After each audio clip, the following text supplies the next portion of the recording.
저는 광주에 거주하고 있는 20대 직장인 여성입니다. 제가 긴 세월을 산 건 아니지만 이 일은 제 인생에서 가장 기묘하고 무서웠던 일 중 하나입니다. 이 일은 불과 얼마 전에 일어난 일이며 저는 아직 병원을 다니며 치료를 받는 중입니다. 사건의 시작은 지금부터 8개월 전 제가 거주하던 오피스텔 계약이 끝나갈 때쯤 새롭게 살 집을 알아보고 있을 때였습니다. 기존에 거주했던 오피스텔의 위치는 직장과 거리가 조금 있는 편이라 이번에는 직장과 최대한 가까운 곳으로 알아보려던 중이었죠. 그래서 며칠 동안 여러 부동산을 찾아가 북구 근처의 오피스텔 매물을 살펴보고 다녔고 그중 가장 저렴하고 깨끗한 매물을 발견하고 곧장 집을 계약하게 되었습니다. 그 오피스텔은 6층짜리 건물이었고 근방에 편의점과 공원이 위치하고 있어서 그것 또한 만족스러웠죠. 아무튼 이사를 끝내고 대략 일주일 정도 지난 뒤부터 자꾸만 이상한 일들이 일어나기 시작했고 처음에는 별일이 아니라고만 생각하고 그냥 넘기면서 지냈었습니다. 먼저 그 집으로 이사를 하고 나서 꿈자리가 계속해서 좋지 않았고 항상 잠이 들면 악몽을 반복해서 꾸곤 했었죠. 꿈에 대해 간단히 설명을 드리면 괴한에게 납치를 당하거나 아니면 직접적으로 살해를 당하는 아주 끔찍한 꿈들이었는데 꿈이긴 하지만 실제와 혼동할 정도로 너무 생생해서 온몸에 소름이 끼칠 때도 간혹 있었습니다. 그리고 꿈뿐만 아니라 가끔가다 사람들이 다투는 소리까지 들리기 시작했고 초반에는 옆집 또는 윗집에서 다투는 거라 가정했지만 그것도 이해가 잘 안 되는 게 꼭 일정 시간에만 다투는 소리가 들리는 점이었죠. 그것도 제가 퇴근을 하고 밤 10시경에 꼭 그런 소리가 들렸고 두어 번 윗집이나 옆집으로 찾아가 물었지만 본인들은 아무 소리도 내지 않았다며 오히려 저를 예민한 사람으로 취급을 하더라고요.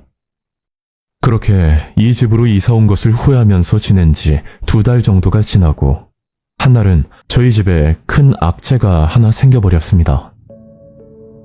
그건 저희 아버지가 운영하고 있던 작은 사업체가 하나 있었는데 아버지가 무리하게 투자를 한 게 큰 화근이 되어 회사 문을 닫아야 하는 난관이 생겨버렸었죠. 아버지는 평생을 여기에 시간을 투자하면서 힘들게 이뤄낸 사업이라 더 애착을 가지고 계셨는데 한순간에 문을 닫아야 하는 상황이 생겨버리니 그로 인한 상실감은 이루 말할 수가 없을 정도였습니다. 그로 인해 아버지는 시름에 빠지셨고 매일같이 술만 마시면서 신세를 한탄하면서 지내셨죠. 저희 어머니도 한평생 집안일만 하고 지내시다가 갑자기 남 밑에서 일을 해야 하는 입장이 썩 반갑지만은 않은 눈치였습니다. 그 후로 매일같이 저희 부모님은 사니 못 사니 그런 말이 나오면서 이혼까지 결심하셨다고 하셨고 제가 중간에서 부모님을 말려보기도 하고 나름 노력을 많이 해봤지만 돈이라는 게 뭔지 현실적인 문제는 쉽게 해결이 되지 않았었죠. 그리고 그 당시 제가 다니던 회사에서 저에 대한 나쁜 소문이 하나 퍼지게 되었는데 그 소문은 제가 회사 상사들에게 꼬리를 치면서 이득을 취하고 다닌다는 말도 안 되는 헛소문들이었습니다. 아버지의 사업 문제와 부모님의 다툼 그리고 저의 직장 내의 문제까지 한꺼번에 이런 악재들이 다가오니 너무 힘들고 괴로워서 그러면 안 되지만 극단적인 선택이라도 하고 싶을 정도였죠.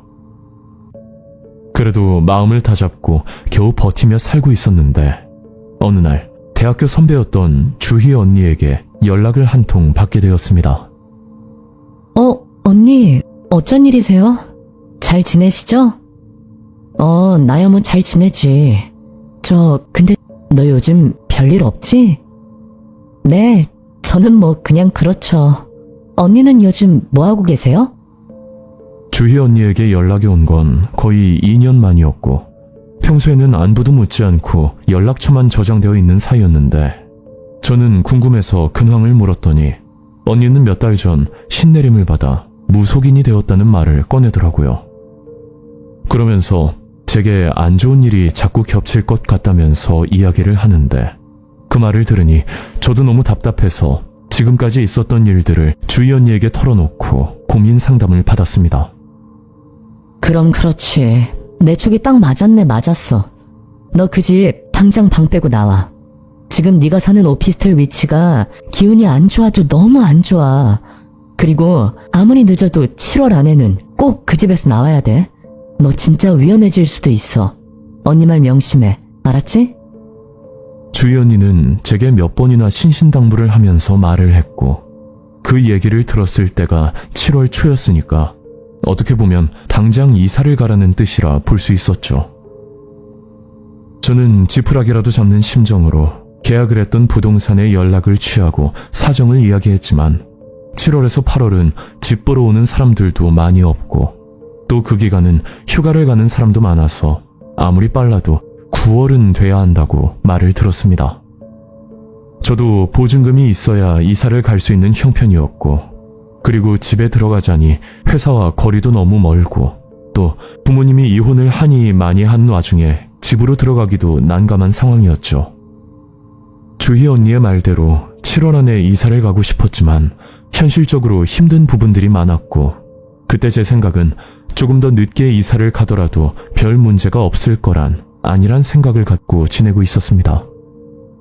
그렇게 7월이 지나고 8월이 되었음에도 늘 같은 생활을 하면서 지냈고, 주희 언니가 7월 안에는 꼭 이사를 가라고 말을 했었는데 여기에 있어도 딱히 위험하거나 그런 일도 생기지 않았고, 솔직히 그런 미신적인 말들은 제가 믿지 않는 편이라 주희 언니가 경고를 하면서 했던 말들이 점점 더 무뎌지고 있던 찰나였었죠.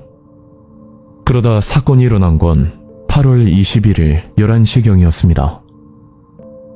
그날따라 퇴근을 조금 늦게 했던 날이었고 집으로 오자마자 샤워를 하고 10시쯤 일찍 잠자리에 들었는데 갑자기 이상한 냄새가 나더니 집안이 더워지기 시작했고 저는 깜짝 놀라서 눈을 뜨고 거실로 나갔었죠. 거실로 나가보니 에탄올 램프가 쓰러져 있었고 집안에는 온통 연기와 불길이 가득했었는데 어떻게든 혼자서 불을 꺼보려고 시도했지만 불길은 더 심해졌고 이대로는 안 되겠다 싶어 곧장 밖으로 나가 119에 신고를 했었습니다. 그리고 연기를 맡고 나온 이웃들도 경악을 금치 못했고 잠시 뒤 출동한 119에 의해 불은 진압이 되었지만 제가 살던 오피스텔의 내부는 형체도 알아보기 힘들 정도로 시커멓게 변해버렸습니다. 저는 혼자서 불을 진압하다 손에 화상을 입고 병원으로 향했고 이웃집 주민들도 연기를 마신 탓인지 호흡 문제로 병원 신세를 지게 되었었죠. 그날따라 굉장히 피곤한 상태에서 잠이 들었고 만약 더 깊이 잠을 자서 제가 일어나지 못했다면 생각만 해도 너무 무섭고 끔찍하더라고요. 그 일이 있고 저는 별다른 선택지가 없어서 부모님 댁으로 다시 들어왔었는데 제가 예상했던 모습과 다르게 부모님 사이는 예전과 같이 엄청 좋아 보였습니다. 거기다 아버지가 투자했던 금액을 전액 돌려받진 못했지만 그래도 일정 부분 회수를 했다고 들었고 그 돈으로 회사 문을 닫는 건 일단 막을 수 있었다는 좋은 소식을 듣게 되었죠. 저는 집에서 곰곰이 생각을 해본 결과 어쩌면 주희 언니의 말대로 제가 살던 오피스텔 때문에 이런 악재가 생겼을 거란 생각이 들었고 저는 주희 언니에게 전화를 걸어서 제 상황을 또다시 설명했었습니다. 거봐, 내가 말했지. 무조건 7월 안에 나가야 된다고. 너 그날 못 일어났으면 그날이 초상날이야. 그 전화를 끊고 자칫 안일하게 생각을 했던 제 자신이 너무 후회스러웠고 단순 미신으로 생각했던 일들이 이렇게 위험해질 수도 있다는 현실이 정말 무섭게만 느껴졌었죠.